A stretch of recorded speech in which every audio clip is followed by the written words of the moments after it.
Plus de 80% des donneurs subissent une baisse considérable de leur qualité de vie en raison de l'altération de leur état de santé suite au prélèvement et de l'incapacité de travail secondaire à l'intervention et à l'absence de suivi médical. Source: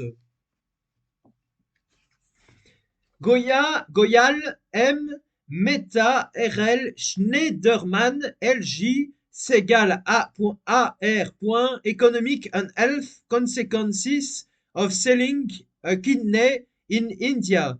JAMA 2002, 288, 1589-93. Un nombre important de donneurs de reins terminent eux-mêmes en insuffisance rénale sans pouvoir accéder à des soins adéquats ou décèdent des suites directes de l'intervention. Source: Shaper Hughes, N. Keeping an Eye on the Global Traffic in Human Organs. Lancet 2003, 361, 1645-8. Autre source: Vermont Mangold, RG, Trafic d'organes en Europe. Assembly.coe.int. Commission des questions sociales. Strasbourg F. Assemblée parlementaire du Conseil de l'Europe. Document 9822,2003.17.3.2005. Degré par l'achat d'un rein, par exemple, à des miséreux, ou de force par le rapt ou la fausse adoption d'enfants, revendus pour leurs organes sains, c'est à de telles abominations que s'emploient en Amérique latine et ailleurs des réseaux criminels bénéficiant de complicité à des niveaux élevés, des gouvernements qui, des États-Unis à l'Argentine, nient tout en bloc. En mars de 1992, à San Luis Potosi, Mexique, M. Librado Rivaca Ribera, secrétaire général du gouvernement provincial, annonce l'ouverture d'une enquête sur le trafic d'organes et révèle que des enfants de la zone de l'Altiplano et des faubourgs de San Luis disparaissent au bout de quelques semaines. Ils sont restitués à leur famille après avoir subi l'ablation d'un rein. M. Rivaca Ribera affirme que les enfants sont emmenés dans des cliniques à la frontière américaine. Il ajoute que le même trafic existe dans l'État voisin de Tamaulipas, limitrophe des États-Unis. Quelques milliers de dollars achètent le silence des familles très pauvres. Ce sont des voisins qui accusent. Source: La Jornada, Mexico, 8 mars 1992. Une semaine plus tard, après une brève enquête, le docteur Salazar Martinez, directeur des services de santé, referme le dossier. Selon lui, un tel réseau nécessiterait une organisation hospitalière extrêmement sophistiquée. Alors que le secrétaire du gouvernement provincial avait affirmé que les opérations étaient effectuées non sur place mais à la frontière, les services de santé réfutent ces accusations sous prétexte qu'à San Luis Potosi, aucun hôpital ne procède à des greffes. Source: El Sol, Mexico, 13 mars. Lorsque nous le rencontrons, le docteur Salazar Martinez ne dispose que de 2 minutes. Selon lui, le fonctionnaire qui a donné l'alarme a fait preuve de légèreté. Cependant, une enquête a bien eu lieu. Ce scénario a été inauguré à San Pedro Sula, Honduras. C'est là que, fin 1986, la police découvre plusieurs garderies clandestines nommées Casas de Engordé, maison d'engraissage. Les enfants sont ensuite envoyés illégalement à l'étranger pour adoption. En janvier 1987, après quelques semaines d'enquête, coup de théâtre, M. Leonardo Villeda Bermudez, secrétaire de la Junte nationale du bien-être social, révèle que les enfants étaient utilisés comme donneurs d'organes. Il ajoute que des institutions charitables recueillant des handicapés physiques ou mentaux ont été dupées par les trafiquants qui s'étaient présentés comme de généreux bienfaiteurs. Dans un entretien au journal La Tribuna, puis à Radio America, M. Leonardo Villeda donne les détails de l'enquête. Il conclut: Nous avons la preuve que des enfants achetés ou volés à des familles pauvres étaient vendus à des réseaux des États-Unis, 10 000 $ au minimum pour servir de donneurs d'organes. Source: International Children's Rights Monitor. 1er avril 1987. Le 9 janvier, le président du Honduras dément ses affirmations puis le démet de ses fonctions. Un mois plus tard, scandale au Guatemala, la police démantèle un réseau qui envoyait des enfants aux États-Unis et en Israël. Parmi les personnes arrêtées, Madame Ofelia Rosal de Gama, belle-sœur de l'ex-général dictateur Mejía Victorés, M. Bodilio Hijos Lopez, chef de service d'information de la police, déclare: Nous savons que les enfants envoyés aux États-Unis sous prétexte d'y être adoptés étaient en fait utilisés comme donneurs d'organes. Source: El Tiempo, Bogota, 9 janvier 1987. Dans ce même pays, l'affaire rebondit en janvier 1988. La police judiciaire arrête deux trafiquants d'enfants de nationalité israélienne, Michael et Luis Rothman. Le directeur du bureau de lutte contre la drogue, M. Mirel Aguirre, annonce que les détenus ont avoué qu'ils exportaient les enfants en Israël et aux États-Unis. Ils étaient vendus 75 000 $ à des familles ayant besoin de greffes pour leurs enfants. Source: El Gráfico, Ciudad, Guatemala, 24 janvier et 27 janvier 1988. Une violente polémique s'engage. L'ambassade d'Israël proteste contre la monstrueuse accusation, basée sur les déclarations irresponsables d'un fonctionnaire. Elle précise qu'il est impossible de penser que de tels crimes puissent être commis en Israël, où les prélèvements d'organes seraient interdits par la loi et où les seules greffes autorisées se déroulent dans de strictes conditions de contrôle. À l'ambassade des États-Unis qui exige la publication d'un démenti, le journal El Gráfico rétorque qu'il n'a fait que reproduire les informations données par le directeur du bureau antidrogue. Un communiqué du ministre de la Santé conclut l'affaire. D'après lui, toutes les informations publiées dans El Gráfico étaient fausses. Au même moment, l'agence américaine d'information, USIA, remet au Congrès un rapport intitulé Les activités soviétiques à l'ère de la glasnost, rédigé par Herbert Romerstein, responsable de l'USIA. Ce rapport rappelle que le fonctionnaire hondurien à l'origine de l'affaire s'est rétracté, sans mentionner qu'il l'a fait après avoir été réprimandé par son président.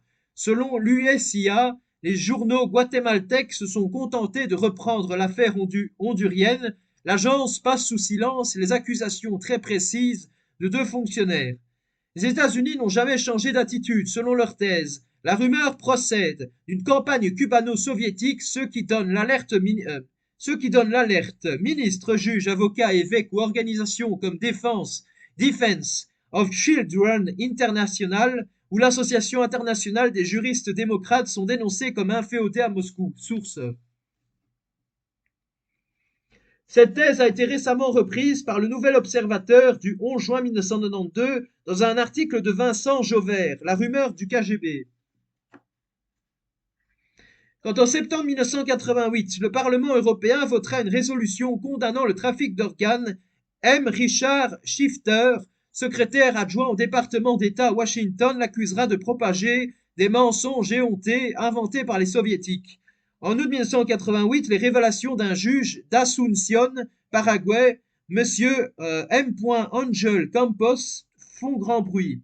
La police démantèle un réseau d'exportation de petits Brésiliens qui utilisent le Paraguay comme plaque tournante. Le juge demande: allait-il être adopté ou dépecé? Son attention avait été attirée par le fait que les mineurs étaient adoptés par des gens peu soucieux du fait que l'enfant boite ait un bec de lièvre ou soit né avec un bras au moins. Le juge entend mettre le doigt sur la plaie. Selon lui, le trafic d'organes est un sujet tabou. Prouver l'existence de ce délit est extrêmement difficile. Source: El Diario, Asunción, 7 août 1988. O Globo, 8 août 1988. Le juge est convoqué à l'ambassade des États-Unis. Cette dernière publie ensuite un communiqué révélant que durant l'entretien, le juge a déclaré: Je n'ai à aucun moment émis l'hypothèse que les organes de ces enfants auraient pu être utilisés pour des greffes aux États-Unis. Pourtant, de nouvelles affaires éclatent le 14 novembre 1988. La presse péruvienne rapporte l'histoire de Rosita, une petite fille dont les yeux ont été prélevés. Source: El Comercio, Lima, 14 novembre 1988. À Lima, la police perquisitionne les centres médicaux liés à la mafia, tandis que Monseigneur Luis Armando Bambarem, évêque de Chimbote, affirme que des enfants pauvres et handicapés sont effectivement assassinés pour utilisation de leurs organes. Au Brésil, où selon le rapport parlementaire remis en décembre 1992, 7000 enfants ont été tués durant les 4 dernières années. Le père Baruel, professeur de théologie à l'université de Sao Paulo, alerte l'ONU. 75% des cadavres présentent des mutilations internes et les yeux ont été prélevés sur la majorité d'entre eux.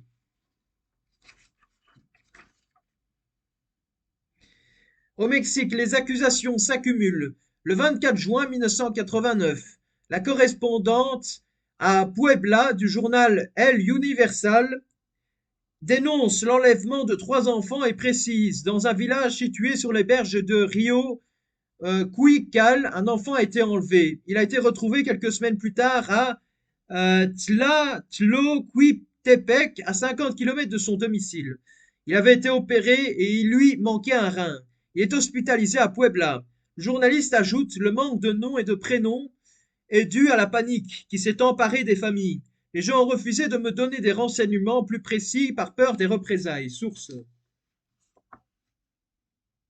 El Universal, Mexico, 24 juin 1989.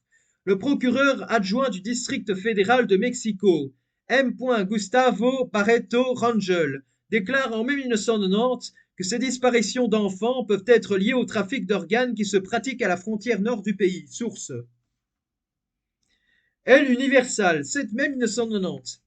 En octobre, la commission Population et Développement de la Chambre des députés crée une commission d'enquête. M. Hector Ramirez Suela, président de la commission de santé, éducation et assistance sociale du district fédéral, précise que sa commission se rendra à la frontière où entre Tijuana et Rosarito, on soupçonne l'existence de cliniques clandestines.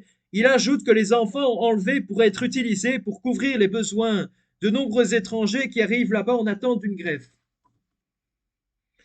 La Jornada, Mexico, 10 et 23 octobre 1990. Les cliniques clandestines de la frontière entre les États-Unis et le Mexique sont aussi dénoncées quand éclate en Italie l'affaire du trafiquant d'enfants Lucas Di Muso.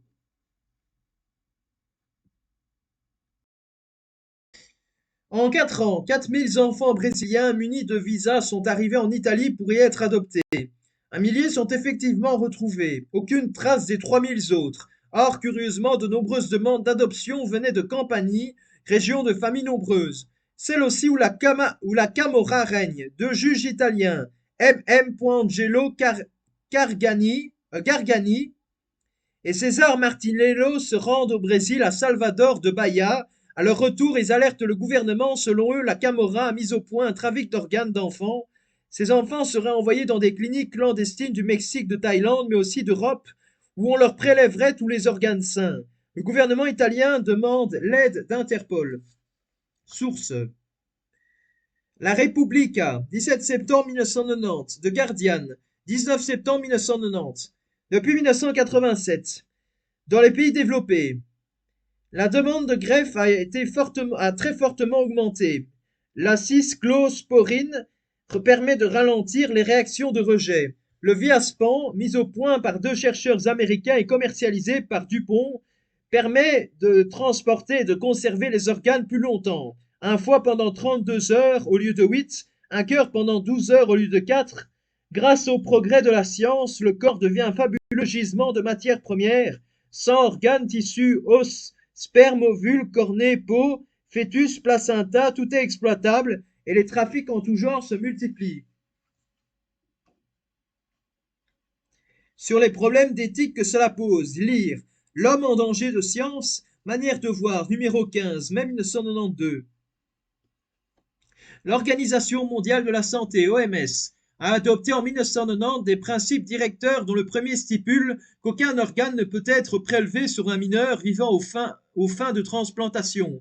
L'OMS relève l'une des caractéristiques de la transplantation d'organes depuis les débuts est le manque d'organes.